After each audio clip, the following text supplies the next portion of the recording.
Мойындайықшы, жаңа басқаша өмір, үлкен өзгерістерді, мүмкіндіктерді өміріңізге тарту үшін сіз жаңа адам болып өзгеру керексіз. Иә, дәл солай. Мен Аяжанмын, мен сіздермен үлкен бір керемет табысты жетістіктермен, бір бизнес жобамен пока бөлісе алмаймын, бірақ мен сіздермен ең табысты болған бір жобамен бөлісемін. Ол өмірдегі әр адам маңызды жобасы, ол өз-өзінің көзқарасымен, ойлауымен жұмыс жасау, өзін өзгерту және өмірін өзгерту. Давайте біз видеомызды мынадай бір қарапайым мысалдан бастайық, табиғаттан алайық. Сіздер білесіздер, құрт бар ғой, жұлдыз құрт, гусеница, ол бүйтіп жүреді да, ағашқа барып тұрады да, өзінің бір коконына оралады, яғни ол изоляцияға кетеді, бір коконның ішінде, яғни қуыршағының ішінде жатады, біраз уақытқа дейін қуыршағының ішінде жатады, және біраз уақыт өткеннен кейін ол қуыршағын жыртып, оның ішінен көбелек шығады, Тура солай, өмірде де дәл солай. Сіз қуыршақтың ішінде қалып қоймау керексіз. Коконның ішінде өз-өзіңізді шектеп, жаңағы құрт болып қалып қоймау керексіз. Себебі сізде потенциал бар, сіздің қанаттарыңыз бар. Сіз сондай әдемі қанаттарымен көбелексіз, сіз аспанға ұша аласыз. Сізде сондай мүмкіндіктер, потенциалыңыз бәрі ішіңізде бар. Тек соған аяқ басу керек та, өзіңіздің қуыршағыңызбен қоштасу керек. Бұл процесс оңай емес. Яғни қуыршақты жыртып шыққан кезде ол құртқа, ол көбелекке некомфортный нәрсе. Сол сияқты сізде трансформация басталған кезде, сіз өзгеріп бастаған кезде өте некомфортны болады, өте қиын болады.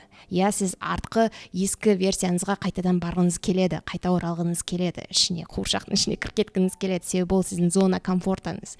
Бірақ сіз аспанға самғау үшін, сіз ұшу үшін, қанатыңызды жаю үшін, сіз сол қуыршақты жыртып шығу керексіз.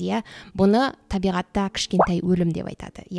Сіз өміріңізді егер өзгерткіңіз келсе, жаңа адам болғыңыз келсе, сізде кішкентай өлім болу керек сондай. Яғни теңеу түрінде айтқан кезде метафорически сіз өзіңіздің ескі версияңызбен жаңағы құртпен, қуыршақпен қоштасу керексіз. Қуыршағыңызды лақтырып, аспанға ұшу керексіз. Сіз қуыршақты өзіңізбен бірге алып кете алмайсыз, сіз ұша алмайсыз. Жаңа өмірді бастай алмайсыз. Егер сіз ескі өзіңіздің өміріңізге, өзіңіздің ескі версияңызға жабысып қала беретін болсаңыз, сіз жаңа өмірді просто бастай алмайсыз. Табиғаттан алатын осындай қарапайым мысал, сіз өзіңізді көбелек сияқты елестетіңіз. Дәл қазіргі моментте мүмкін сіз құрт болып тұрған шығарсыз, мүмкін сіз қуыршақтың ішінде тұрған шығарсыз, бірақ сізде потенциал бар, сіз көбелек болып аспанға ұша аласыз. Доктор Джо Диспенсаның «Сила подсознания» деген кітабында айтады. Адам личность, ол личностьті бізде не қалыптастырады, тұлғаны не қалыптастырады? Ол дегеніміз біздің ойларымыз, сезімдеріміз және біздің әрекеттеріміз. Осы үш нәрсе біздің тұлғамызды, біздің личностімізді, біздің характерімізді қалыптастырады. Біз жаңа өмірді қалыптастыру үшін, жаңа өмірді өмірімізге тарту үшін, біз сол личностьті жаңарту керекпіз. Яғни, егер ескі ойлар, ескі сезімдер, ескі әрекеттер, ескі әдеттермен жүретін болсақ, біз жаңа өмірді тарта алмаймыз. Қараңызшы, сізде күнделікті күніңіздің барлығы бірдей өтеді. Таңертең тұрасыз, жұмысқа барасыз, күнде бір адамдар, күнде бір әрекеттер, күнде бір әдеттер, телефон қарайсыз, яғни ешқандай жаңа өзгерістер, ешқандай нәрсе жасамайсыз. Солай ескі әдеттермен, ескі ойлармен сөйтіп жүрген кезде сіз өзіңіз втайне андай ойлайсыз, бір сенесіз, үміттенесіз, бір жаңа өмір келеді, біреу келеді да мені осы жерден құтқарады, бір андай принц на белом коне келіп барлығын қатырады деген сияқты бір андай бір чудо болатын сияқты ішіңізден үміттеніп жүресіз, бірақ жаңа еш нәрсе істемейсіз, яғни бір қалыпты сол бұрынғы күнде істеп жүрген нәрсеңізді, күндегі сол ойларыңызбен өмір сүре бересіз. Сонда сіз қалай ойлайсыз, егер сондай ескі бір ойлармен жүре беретін болсаңыз, қалай сіз жаңа нәрсені, жаңа өмірді өміріңізге тартасыз? Бұл нелогично же, Сіз өміріңізге жаңа өзгерістерді, жаңа мүмкіндіктерді тарту үшін сіз өзіңіздің әдеттеріңізді, ойларыңызды, сезімдеріңізді жаңарту керексіз. Яғни басқаша подход керек, Мұндағы көп адамдардың проблемалары, менің өзімнің жалпы проблемам болған тоже көп жылдарға, ол біз бір проблеманы шешкіміз келеді, оның шешімін табу үшін біз ескі құралдарымызды қолданамыз. Ол дегеніміз біздің ескі ойларымыз, біз сол бұрынғы подходтарымызбен солармен біз проблемаларды шешеміз деп ойлаймыз, бірақ шеше алмаймыз проблемаларды. Неге? Себебі біздің құралдарымыз келмейді оған. Например, бір сіз шкафты жөндеп жатырсыз да, сіз отвертканы қолданудың орнына балғамен ұрып жатырсыз деген сияқты. Сіздің ескі ойларыңыз, ескі құралыңыз сол балға. Сізге отвертка керек. Жаңа құралыңызды өзгертіңіз. Лақтырыңыз балғаңызды, отвертка алыңыз қолыңызға деген сияқты сізге жаңа құрал керек. Ол жаңа құрал дегеніміз, ол біздің жаңа ойларымыз, жаңа көзқарастар, жаңа подход. Квантовая модель бойынша біздің өміріміз, біздің сыртқы ортамыз, ол біздің продолжение разума дейді. Яғни біздің ойлауымыздың, ой өрісіміздің жалғасы осы біздің қазіргі өміріміз. Сонда сіз өміріңізді сол жалғасын өзгерту үшін сіз бастамасын өзгерту керексіз. Яғни өзіңіздің мышленияңызды, разумыңызды, ойлауыңызды өзгерту керексіз. Вот сол кезде оның жалғасы өзгеріп бастайды. Осы уақытқа дейін алып келген сіздің версияңыз, ол сіздің ескі версияңыз. Сіз оған рахмет айтасыз және одан кейін онымен қоштасасыз. Сіз мысалы ескі үйден бір жаңа үйге көшіп жатырмын деп ойлаңызшы, солай елестетіңіз. Сіз басқа пәтерге, басқа жаңа үйге көшу үшін сіз ескі үйіңізді қалдырып кету керексіз. Сіз ол екі үйде бүйтіп тұра алмайсыз, бір аяғыңыз мұнда, бір аяғыңыз анда болып. Жоқ, сіз біреуін қалдырасыз және жаңа жерге көшесіз. Мысалы, мен дәл қазіргі сол опытым, біз жаңа пәтерге көштік, біз барлық нәрселеріміздің барлығын ескі пәтерде қалдырып кеттік, және мен өзімде былай рухани түрде тоже бір трансформация болды, рухани түрде бір көшу сияқты болды. Мен өзімде сол пәтерден көшіп жатқан кезде мен өзім бұрынғы сол өзімнің версияммен қоштастым.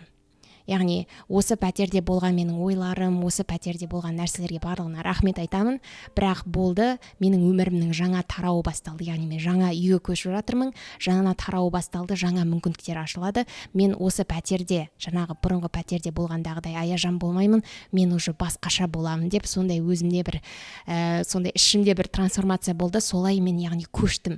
Бұл сіздің өзгеруіңіз, ол өмірлік процесс. Сіз бір рет өзгеріп қоя салмайсыз. Сіз адам деген өзгереді. Уақыт өткен сайын адамның интерестары, ценностары барлығы өзгереді, Сол сияқты сіз бұл постоянно осындай бір неге келіп отырасыз, регулярно осындай өзгерістерге, трансформацияға келіп отырасыз, Міне, мен солай өзімнің ескі версиямен қоштастым, жаңа пәтерге келдік. Енді мында менде басқаша бір аура, басқаша бір энергетика, мен андай өзім бір энергияға толы жаңа мүмкіндіктерді, жаңа өмірді күтіп тұрмын, Яғни как будто мен өзім өзгеріп жатқандай сондай сезімде тұрмын. Бірақ шынына келген кезде мен сіздермен қазір бөлісетін боламын. Не болғанын осы 5-6 күнде, соңғы 5-6 күнде шынымен де жаңа мүмкіндіктер, жаңа өмір басталып жатқан сияқты. Расымен де солай. Біз осы 2-3 күн бұрын демалысқа бардық. Менің соңғы видеомды көрсеңіздер, сонда демалыста бір видео түсірген едім, инсайт келіп. Сонда біз барған кезде біз досымыздың қызы мектеп бітіріп жатты, жоғарғы сынып мектебін бітіріп жатты. Соны барып, соның вручениесіне бардық. Сонда вручениесіне барған кезде, білесіздер, американский интернационалды мектептерде олар оқушылар шығып өздерінің бір цитаталарын айтады, немесе речьтарын оқиды дегендей. Сонда дипломдарын вручать еткен кезде әр баланың беті фотосы экранға шығады, және жанында цитата шығады, өзінің баланың жаңағы цитатасы. Сонда былай қарап отырсам просто вручение, бірақ мен соның өзінен бір удовольствие алып қайттым ғой. Соның өзінен мен жаңағы цитаталарды оқып отырдым да, мені бір қанаттандырды, маған бір белгі берген сияқты, бір мотивация бергендей болды. Мысалы, мен 3 цитата есімде қалып қойды.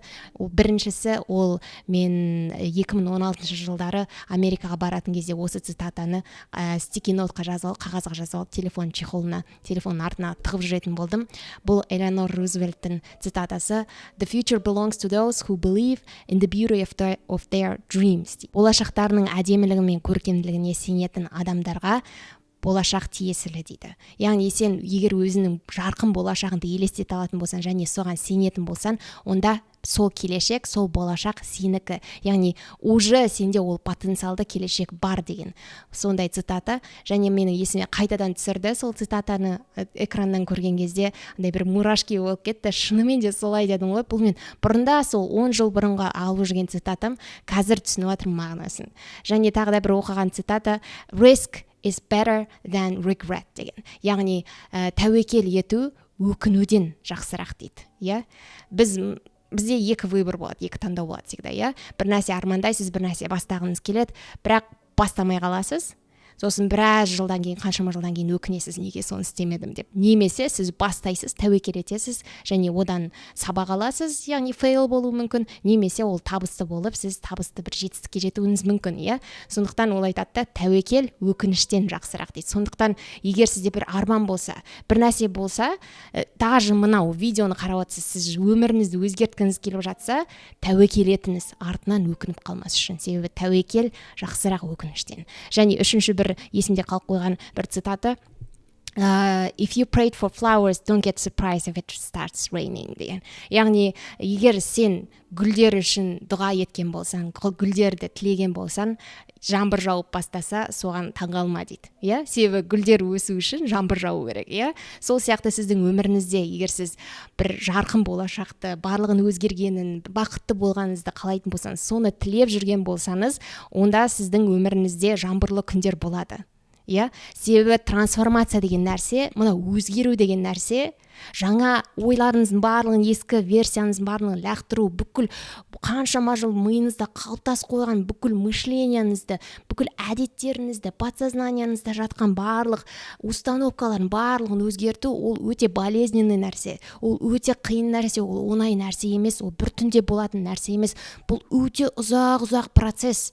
Бірақ результаты, нәтижесі сізді гүлдерге алып келеді, иә. Сондықтан сіз егер осы видеоны көріп, өмірімді өзгертемін деп, немесе қазіргі халіме мен көңілім толмайды, мен бұдан да лучше могу деп сөйтетін болсаңыз, онда дайын болыңыз. Алдын ала айтайын, жаңбырға дайын болыңыз, иә. Трансформация қиын болады. Кішкентай өлімге дайын болыңыз. Себебі өлім деген вообще өмірде, ажал деген біреу қайтыс болған кезде ол өте қиын нәрсе, иә. Яғни жүрегіміз ауырады, жылаймыз деген сияқты. Сол сияқты сіздің өзіңізде сондай мини өлім болады ішіңізде. Егер сіз шешім қабылдайтын болсаңыз, жаңа өмір сүріп бастаймын, трансформацияны бастаймын, болды, өзгеремін десеңіз, дайын болыңыз осындай бір траурға, яғни өзіңіздің ескі версияңызбен қоштасасыз. Себебі сіз оны бір жерлегендей сондаймен тең болады. Шынымен де, егер сіз жаңа өмір бастағыңыз келсе, сіздің бұрынғы версияңыздан еш нәрсе қалмау керек. Дым қалмау керек, даже елесі қалмау керек, призрагы да болмау керек оның. Болды, қайтты ол, жоқ. Күнделікті сізге өзгеруге, жаңа өмір сүріп бастауға сізге күнделікті мүмкіндіктер беріледі. Ол символичны болуы мүмкін. Мысалы, кейбір адамдар ажырасып жатуы мүмкін, иә. Ажырасқаннан кейін сізде жаңа өмір бастауға сізде үлкен мүмкіндік. Немесе жаңа бір қалаға көшіп жатсыз, жаңа пәтерге көшіп жатсыз, басқа елге көшіп жатсыз. Бұл өзгеруге, өміріңізді жаңа парақтан бастауға үлкен мүмкіндік, себебі бұл өте символичны, иә. Бірақ ондай прям үлкен өзгерістер болмай жатса өміріңізде, жаңадан ояну, жаңа күнді бастау, ұйқыдан тұру, вот символично. Яғни сізге жаңа болып жатыр ол. Жаңа сізде возможность, тағы шанс беріп жатыр сізге өмір. Аллах тағала шанс беріп жатыр, иә. И сіз соның барлығын снова листа қайтадан бастай аласыз. Мен видеоларымда айтамын, сіз өзіңіздің өміріңіздің авторысыз, иә. Сіз жазушысыз, сіз ішіндегі, мына кітаптың ішіндегі персонаж емессіз сіз. Иә, сіз өзіңіздің өміріңіздің авторысыз. Сондықтан өзіңіз қалағандай, сондай табысты, бақытты, сондай өмір сүргіңіз келсе, неге сондай сценарий жазбасқа? Неге сондай әрекеттер жасап бастамасқа, иә? Яғни әр күн сізге жаңа мүмкіндік.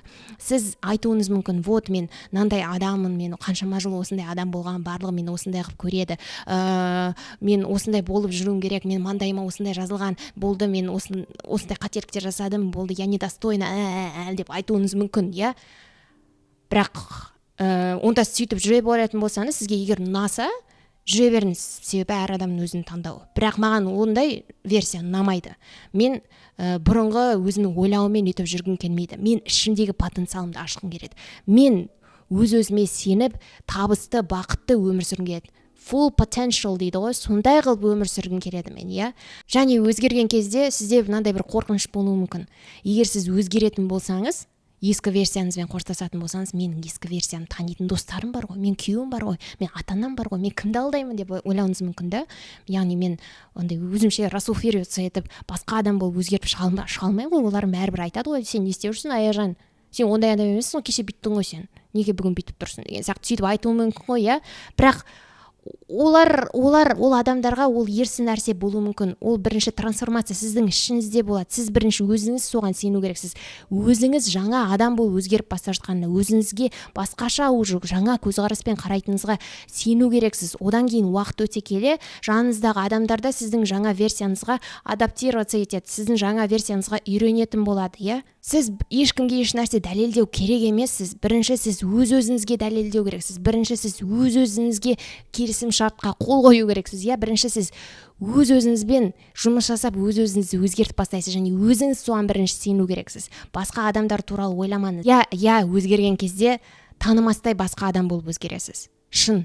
Сіздің сол бұрынғы адамдарға удобный болған версияңыз, сол бұрынғы достарыңызбен қыдырып жүрген версияңыз, солармен бірге өсек айтатын версияңыз, ол болмайды уже, все, уже кетеді.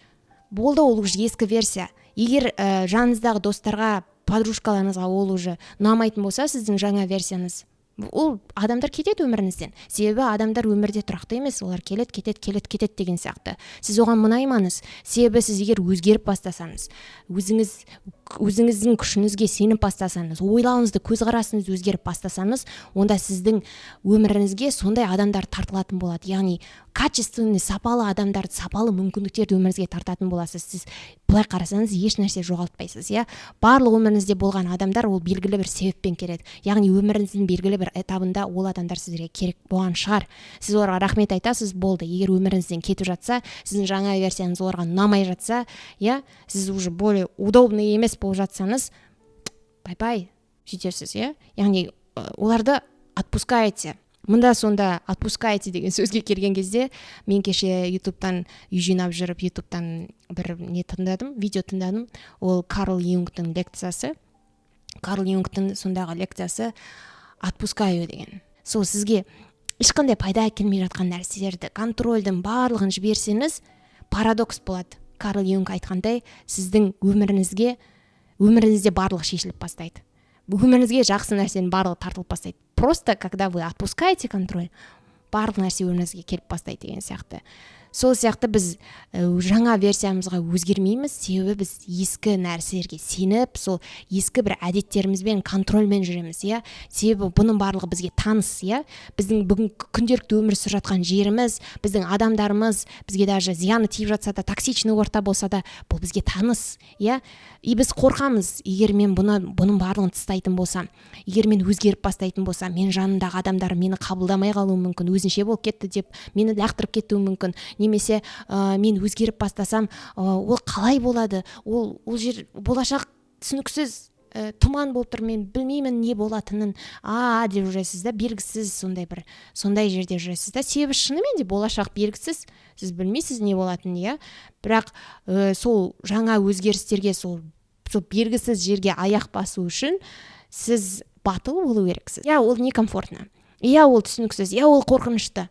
Бірақ ол мынандай сияқты ғой, сіз мысалы қараңғы бөлмеде отырсыз, үйде қараңғы бөлмеде отырсыз да, потом резко терезе ашасыз, иә, жап-жарық, күн жарқырап тұр. Терезені ашқан кезде басыңыз айналып кетеді ғой, көзіңізден андай бірдеңелер жүгіріп сөйтіп кетеді ғой, андай құлақ қалайын деп сөйтесіз ғой, көзіңіз ашып сөйтіп кетесіз ғой. Ол тек бірақ бірнеше секундқа созылады. Себебі сіз қараңғы бөлмеде отырып резко көзіңізді ашсыңыз деген сияқты. Сол сияқты сіз өміріңізді өзгертемін деп өз-өзіңізді өзгертіп бастаған кезде, яғни жаңа өмірге аяқ басқан кезде, сізде сондай трансформацияда сондай дискомфорт болады. Басыңыз айналып жаңағындай, сондай теңеу түрінде айтқанда сондай этап болады. И көп адамдар, вот мен өзгеремін дейді да, сол этапқа келген кезде, бастаған кезде, жаңағы некомфортно болады, андай что-то біртүрлі болады, андай не получается деген сияқты сондай нәрселер болып жатқан кезде, адамдар алады да, қорқып қалады да, и артқа қайтады. Яғни бұрынғы ескі әдеттеріне, бұрынғы ескі өмір сүру стиліне, бәріне қайтадан қайтып барады. Бұрынғы ескі сөйлесетін адамдарына, ортасына, барлығына қайтадан қайтып барады. Хотя ода возможность болды жаңа өмірге аяқ басуға. Ол бір шаг жасады да қорқып қалды. жаңағы дискомфорт оған ұнаған жоқ. Себебі біз адамдар, біздің табиғатымыз сондай да, біз андай на месте хотим все. Мысалы қазіргі заманда біз инстаграмда сондайда отырғанда бізді entertainment дейді ғой, біз развлекательный нәрселерді көреміз.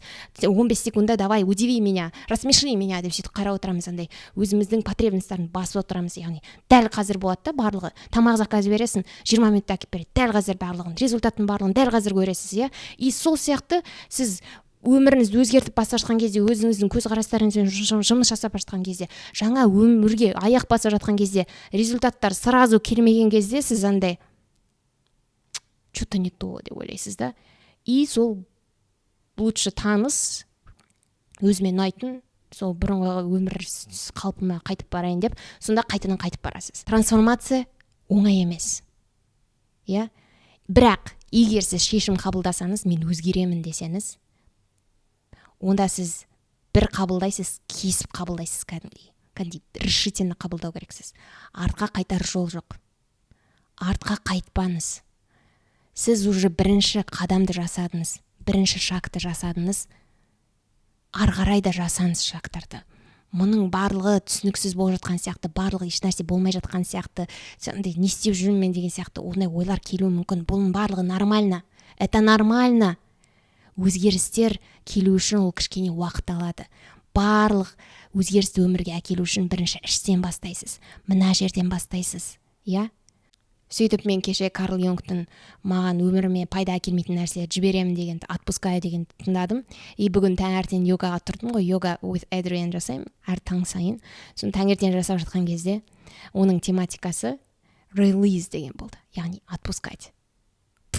Дәл түсті ғой. Мен прям таңғалдым, как будто маған әлем бір белгі жіберіп жатқан сияқты болды да. И осы видеоны түсіруге сол жаңағы йогадағы осы нәрсе цитата менің шабыт берді. Осы темаға аяқ астынан видео түсіруге. Онда айтты: Release what is not, I'm releasing what is not longer serving me деп айтты. Яғни маған пайдасы келмейтін нәрселерді мен отпускаю, жіберемін деді. Кеше тыңдадым Карл Юнгтан. И бүгін йогада тура сол цитатаны тыңдаймын ғой, тура сол сөзді. Белгі ғой бұл. Шынымен де бұл маған тағы да бір андай бір не берді да, белгі берді да. Яғни сен жаңа жерге көшіп жатсың, жаңа өмір бастап жатсың, өз көзқарастарды өзгертіп жатырсың. Шынымен де бұрынғы нәрсенді, бұрынғы версияңды жібер деп тұр маған. Отпускаю. Сонда мен шынымен де йога істеп отырып, мен айттым сол сөзді. Шынымен искренне сол сөздерді айттым.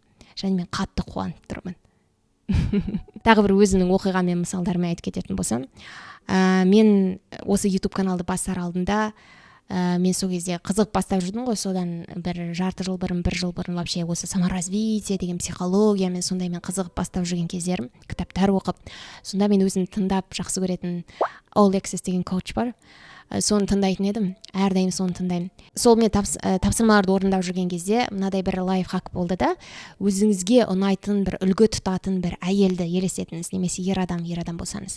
Сондай бір адамды елестетіңіз, иә? Және соны үлгі ретінде ұстап жүріңіз ойыңызда.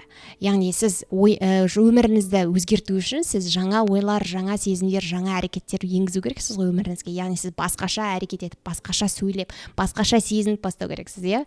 И сонда айтады да, өзіңізге сол үлгі тұтатын адамды елестетіп, өзіңізді сол адам сияқты елестетіңіз. Яғни, мысалы бір досыңызбен сөйлесіп жатасыз, немесе көшеде біреумен сөзге келіп қаласыз, сонда менің жаңағы үлгі тұтатын адамым қалай жауап берер еді деп сұрақ қоясыз. Сразу на автомате өзіңіз жауап бермейсіз, өзіңіз реакция бермейсіз сразу, потому что ол сіздің бұрынғы версияңыз ғой. Сіз тоқтатасыз өзіңізді, 1 секунд ойланасыз, менің жаңағы үлгі тұтатын адамым қалай жауап берер еді деп айтасыз, не айтар еді деп. И сол кезде мен осы All Access'ті елестететін едім. Күйеуіммен сөйлескенде, мысалы, бұрында реакция беретін сөйтетін болсам, мен өзіме уақыт беріп All Access'ті елестететін едім. Ол қалай жауап берер еді деп. Ал All Access деген қыз, ол андай бір женская энергия, бір өте сондай энергетикасы жеңіл, сондай бір налекке жүретін сондай нәзік сондай әйел, өз-өзіне сенімді, и ол, конечно, ұрысып жатпайды, деп, немесе өз-өзін доказывать етіп күйеуімен керісіп жатпайды, ол басқаша жауап береді, иә. И мен сөйтіп өз-өзіме сұрақ қоямын да, и сол сияқты жауап беруге тырысамын, сол сияқты реакция беруге тырысамын деген сияқты. И сол Олексисті мен жақсы көріп тыңдап, қарап жүрдім. Әлі күнге дейін қараймын. Сол YouTube басталған кезде оның интросында мынандай трейлер бар. Oh, I love you, I love you, I love you, I love you деген бір өлең бар. Мен ол өлеңді бұрында естімегенмін. Мен осы Олексистің видеоларынан білдім да ол өлеңді. И біз осы жаңағы 2-3 күн бұрын демалысқа барған кезде біздің отельде, вилла отель дейді, сонда кішкентай виллаларда тұрдық. Соның рестораны болды. Өте әдемі, сондай эстетичный растениялармен. Сонда ресторанда отырған кезде сол өлең ойнайды ғой. Оригиналы жаңағы өлең. Oh, I love you, I love you, I love you, I love you. Сол өлең ойнап жатыр. Мен шынымен сондай өлең бар ма не деп сонда таңғалдым да, и менде сразу ассоциация болды. Себебі мен сезіндім, сол осы демалыста мен қатты сезіндім, менің өмірім, мен сол дұға еткен, тілеген өмірім реальностьқа айналып жатыр. Менде сонда благодарность сезімі болды да, ішімде қатты шүкіршілік еттім да, Аллах тағалаға рахмет саған деп. И сол кезде бір мурашки болды да, мен сол ресторанда отырған кезде, жаңағы өлең тыңдаған кезде менде сразу ассоциация болды. Значит, мен уже Олексисті үлгі тұтып бүйтіп жүрген жоқпын, ол маған алыстағы адам емес, мен өзім Олексис сияқты болып бара жатырмын. Сондай осознание келді ғой маған. Яғни мен өзім сол үлгі тұтатын адамым сияқты мен өзім сондай болып бара жатырмын. Менде уже сондай качестволар оянып жатыр, және мен өмірім де сондай болып бастап жатыр деген. Ол қыздың өмірі сондай изобильный, жеңіл, бақытты, табысты. И мен сондай менде ассоциация болды. Яғни Аллах тағала осы өмір маған осыны белгі жіберіп тұрғандай болды да. Нейросайенсқа менің қызығушылығымды ашқан осы Олексис. Ол көптеген сондай ғылыми фактыларды соларды айтатын болды. И сонда ол видеоларында доктор Джо Диспенса деп всегда айтатын еді. Сол кезде мен кім деп қалатын едім. И былай бірнеше рет іздеуге тырыстым интернеттен, бірақ дұрыс таба алмадым, атын дұрыс түсінген жоқпын себебі. И осы біз қыста Қазақстанға барамыз демалысқа. Сонда мен құрбыларыммен кездесем. Сонда құрбым кешігіп жатыр да біздің ужинға.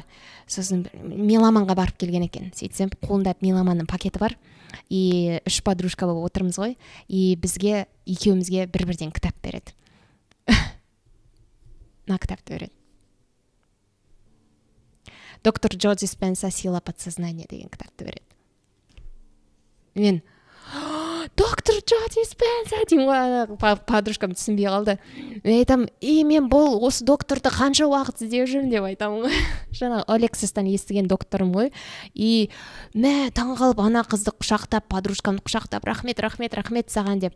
Вот осылай сізге өмір белгі жібереді. Осылай Аллах тағала сізге адамдар арқылы, бір мүмкіндіктер арқылы, бір көшеде өтіп жатқан бір баннердағы сөз арқылы, жаңағыдай вручениедағы цитаталар арқылы, жаңағыдай музыка жіберу арқылы, осылай біреуден кітап жіберу арқылы, любой бір нәрселер арқылы сізге белгілер жібереді. Просто сіздің көзіңіз ашық болу керек, жүрегіңіз ашық болу керек, санаңыз ашық болу керек та. И мен сол кезде қатты қуандым, осы кітапты алып, как будто я притянула к себе. И мен кітапты оқыған кезде мен сол бұрыннан былай біліп жүрген нәрселерімді бұл құптады. И менің өзімнің өміріме практикаға енгізуге тоже септігін тигізді да. И мен сіздермен егер осы тема сіздерге қызық болатын болса, мен егер углубленно сіздермен айтқанын қалайтын болсаңыз, онда келесі видеода мен осы вообще квантовая физика туралы, біздің подсознаниямыз туралы, мышлениямыз туралы ашып айтатын боламын. Егер өзіңіздің өміріңізді өзгертуге шынымен шешім қабылдап тұрған болсаңыз, менімен бірге қалыңыз, маған жазылып қойыңыз, себебі менің каналым өзгерістер туралы, трансформациялар туралы, өзіңізді өзгерту туралы, өміріңізге өзіңіз қалағандай өмірді тарту туралы. Жақсы, келесі видеода кездесеміз деп үміттенемін. Кездескенше.